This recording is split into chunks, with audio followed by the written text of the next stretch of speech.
Gracias, Pau. Vamos a darle la palabra ahora a Gorka Landaburu, que, como os he dicho, periodista, muy conocido, y el tema de los medios de comunicación es un tema que estuvo ayer muy presente.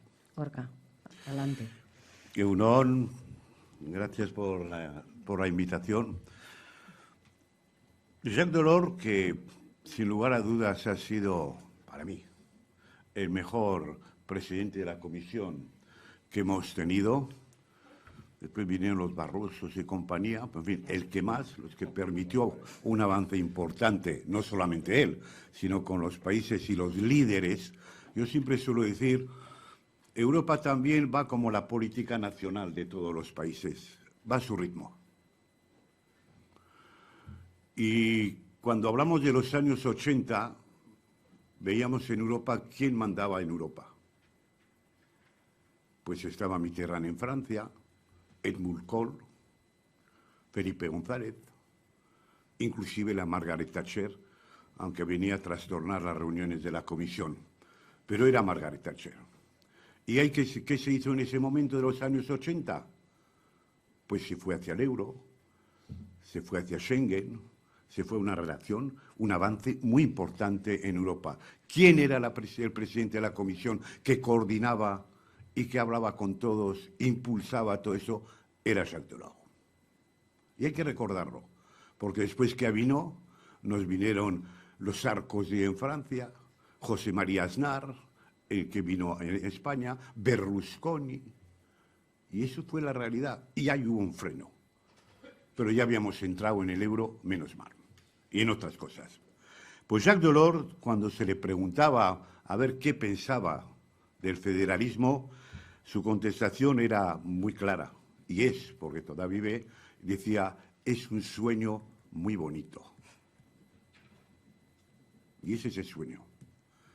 Hace 3 años yo, que dirigía Cambio 16, la revista, hice una entrevista a Joaquín Almunia. Quería su opinión, él que había sido comisario político durante muchos años, que me explicara cómo veía desde fuera, que había dejado la comisión, la situación en Europa. Y le pregunté también por el federalismo, a ver si él pensaba que algún día habría los estados federales de Europa. Y entonces me contestó, yo no lo veré, pero hay que trabajar por ello. Y yo creo que esa es la respuesta, una buena respuesta, porque yo no soy especialista como los compañeros que tengo al lado en el tema europeo y sobre todo como Quique Barón, que conocemos desde hace muchos años. Yo soy simple periodista y medio jubilado además. Y entonces yo el tema europeo lo he tenido, como suele decir, en el biberón. Porque yo tuve la mala suerte, efectivamente, pero también la buena suerte de nacer en el exilio, en París. Y mi padre, que era federalista, nacionalista, pero muy europeo, durante ese exilio participó en el Congreso de La Haya y esa idea de la Europa la hemos tenido en casa. Y la democracia y la libertad. Yo nací, viví toda mi juventud en democracia y libertad. Y la Europa era muy importante. Europa era importante sobre todo para los franceses y los alemanes que salían de una guerra mundial y era necesario unirse, y eso es lo que ha impedido quizás que hubiera una tercera guerra mundial. Gracias a gente pues como Jean Monnet, Robert Schuman, Konrad Adenauer, etcétera, etcétera, que pusieron en marcha esta Europa. Pero desde su nacimiento Europa también había esa especie de aureola de federalismo. Teníamos que construir esta Europa. Veníamos de 2 guerras mundiales. Gracias al mercado común, igual no hubo una tercera guerra mundial. Y hemos vivido en paz y en tranquilidad durante más de 70 años. Ahora estamos en guerra, indirectamente, como decía Pau, y es preocupante. Pero yo siempre suelo decir en el tema europeo, ¿dónde estaríamos, vamos a imaginarnos un momento, si no estuviéramos en la Unión Europea? ¿Qué hubiera pasado en Francia, en Alemania, en España. ¿Podríamos estar con la peseta todavía? Pues esos avances, que son importantísimos, la gente no los valora normalmente. Y los partidos políticos son muy responsables de eso también. Porque cuando las cosas funcionan, es una cosa normal. Pero cuando no funcionan, ¿qué hacen los estados? Que les cuesta ceder parte de su poder para ir avanzando hacia una Europa más solidaria, más social, hacia el federalismo de cierta manera. Pues se retraen en sus propios estados-naciones y culpan de los males a Bruselas. Que Bruselas, estoy de acuerdo contigo, somos todos al fin y al cabo. Pero os voy a dar un ejemplo muy claro. Ayer empezó la campaña de la anchoa en Euskadi. Una campaña que va a ir de marzo hasta el mes de junio. Que, por cierto, las primeras anchoas a 16 euros. Pero, en fin, ya bajarán. Un escándalo. Será la inflación y la guerra también la culpable. Bueno, pues yo recuerdo, como periodista, que hace 15 años la Comisión Europea y Bruselas dijo a los pescadores arranzales de toda la costa cantábrica: se acabó la pesca de la anchoa. Va a haber una moratoria de 2 o 3 años, que no sé si al final fueron 4, y se armó la revolución permanente. En pie de guerra, no puede ser, no sé. ¿Qué pasaba? Es que ya no había anchoas. ¿Y por qué no había anchoas? Porque habíamos cambiado todos los bancos de anchoa que había en el Cantábrico e iba a desaparecer. Y protesta. Yo me acuerdo del presidente de la Cofradía de Italia que salía con la escopeta y todo, para ir contra los franceses primero y después contra Bruselas, que tenía la culpa de todo esto. Bueno, total, que al fin y al cabo, gracias a esta medida de Europa, y no de Bruselas y de todos los que aprobaron, pues no hubo anchoas. Y no comimos anchoas, muy triste porque es un manjar. Pero ¿qué pasó? Que a los 3 o 4 años Bruselas dijo: podéis de nuevo pescar la anchoa. Y todos se fueron a pescar y pescaron lo que nunca habían pescado. Porque los bancos ya se habían reproducido y no había ningún problema. Entonces se hicieron las mejores campañas y siguen haciendo las mejores campañas y no protestan. Y ya no dicen que es gracias a Bruselas. No. Dicen que es normal, que a ellos le toca, la anchoa está ahí y tienen que pescar, que han pescado toda la vida. Ese es un ejemplo muy claro de cómo, y hoy, casualidad, ha empezado la campaña de la anchoa y Bruselas ha autorizado una cuota mayor de las que tenían anteriormente. Entonces, ¿con eso qué quiero decir?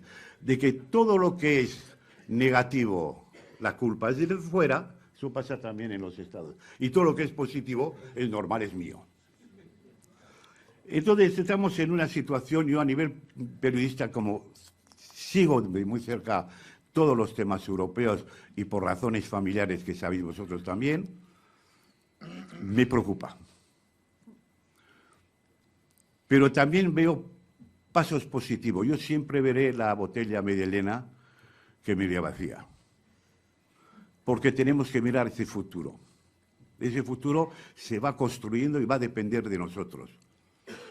Pero me entristece cuando hay campañas que me parecen quizás las más importantes, como después de las generales para el Parlamento Europeo, que las últimas creo que coincidieron más con las municipales, las diputaciones, y fue un caos. Nadie habló de Europa. Y se habla de Europa cuando hay campañas cada 5 años. Y se habla poco, no se habla mucho. Y después, cuando las elecciones y cada partido ha conseguido lo que pretendía conseguir, tabú en los medios de comunicación. Y tenía razón. Se habla de la Corte, del mediador, etcétera. Hoy no os voy a hablar de eso. Pero es una vergüenza. Falta, además de ideas, ser realistas y pragmáticos. Europa es muy complicada. La Europa del este de los países como Hungría, Polonia, que han entrado, no están en la misma tesitura ni en la misma convicción que podemos ser los europeos de Occidente. los ingleses se han ido, los del norte también se defienden, están preocupados con el tema de Ucrania y la frontera. Es decir, que tenemos un país, un popurrí, pero de 500 millones de habitantes. Que tenemos que buscar las fórmulas en un mundo global donde hoy se habla más de China y de Estados Unidos y de la lucha geopolítica que no sabemos en qué va a terminar. Ahí tenemos que estar unidos. Paula ha dicho, por lo menos en el tema de Ucrania hemos demostrado que podemos estar unidos. No sé cuánto tiempo, ojalá hasta que termine esta guerra lamentable por culpa del señor Putin. Pero donde yo vi y de repente me di cuenta de que Europa sí que vale en ciertas circunstancias y que a veces Europa ya funciona como un Estado federal. ¿Os acordáis de la pandemia? ¿Qué pasó en la pandemia? Todo iba al traste, era el desastre.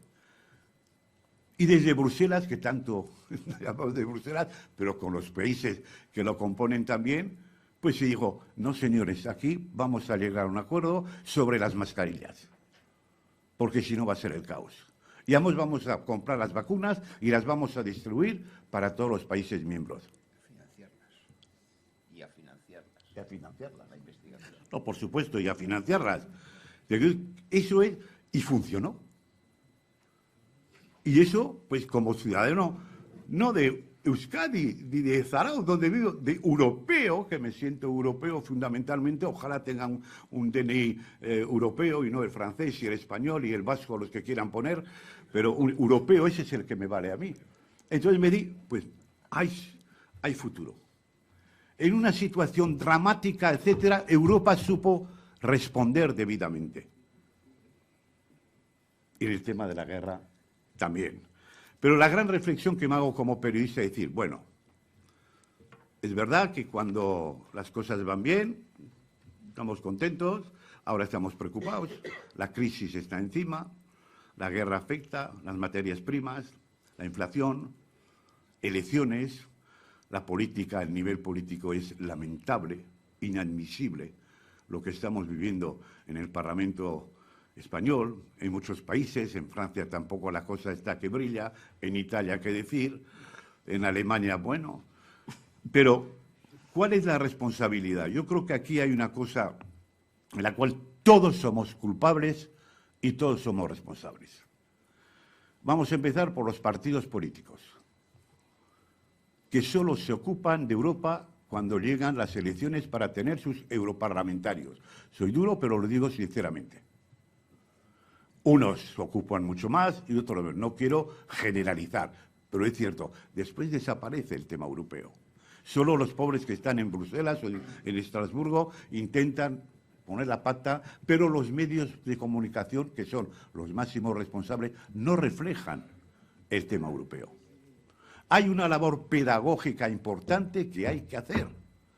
Hay temas de gran relevancia, como decías, Pau, que se están discutiendo. ¿Habíamos oído hablar de la conferencia de Copenhague? Pues pocos. Ni referencia tampoco en los periódicos. Entonces, yo creo que hay que obligar en cierta manera a los medios de comunicación de que el tema europeo es prioritario. No solamente ahora, para mañana y para lo que sea.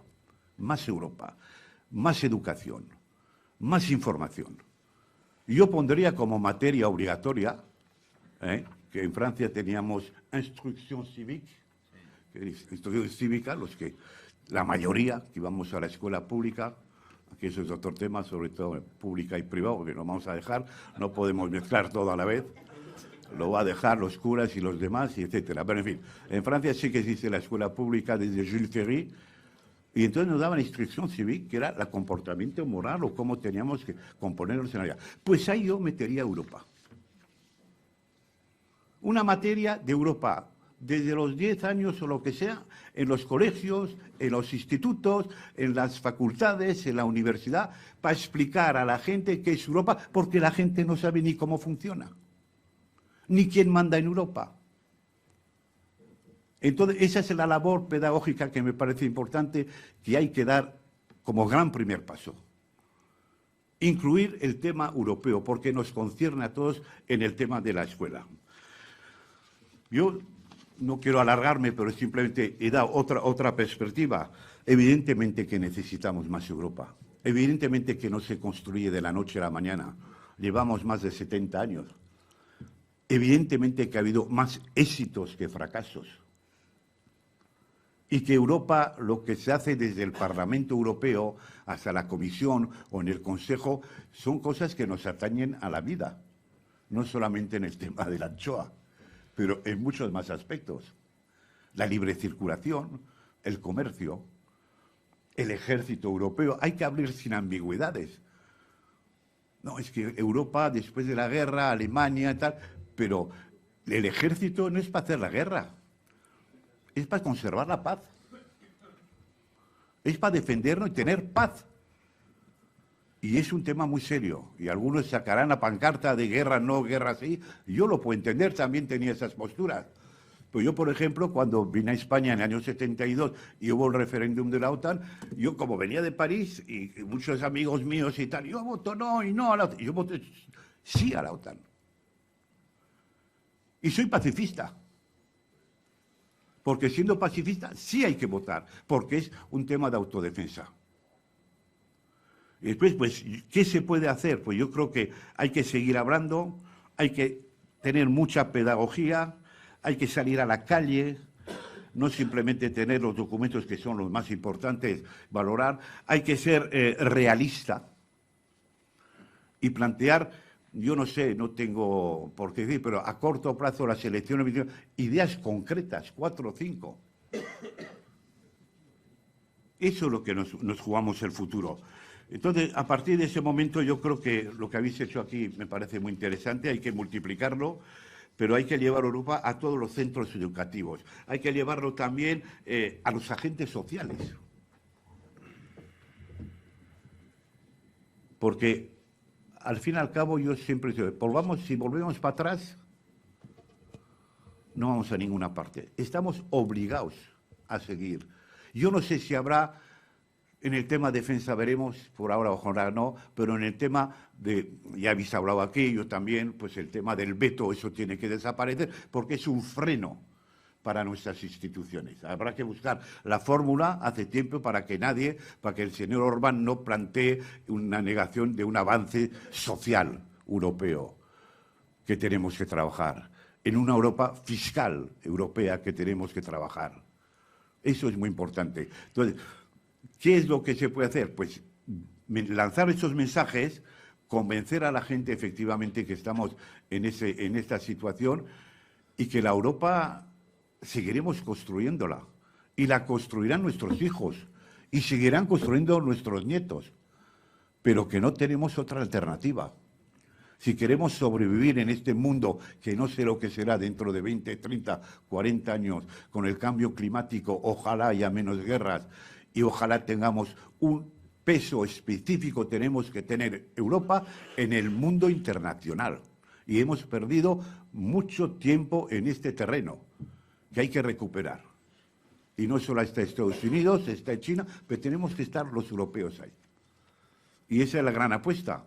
Y estar convencido de que, bueno, pues que el camino se hace al andar, como decimos, y que la Europa federal, igual no la veremos, pero algún día será real. Gracias.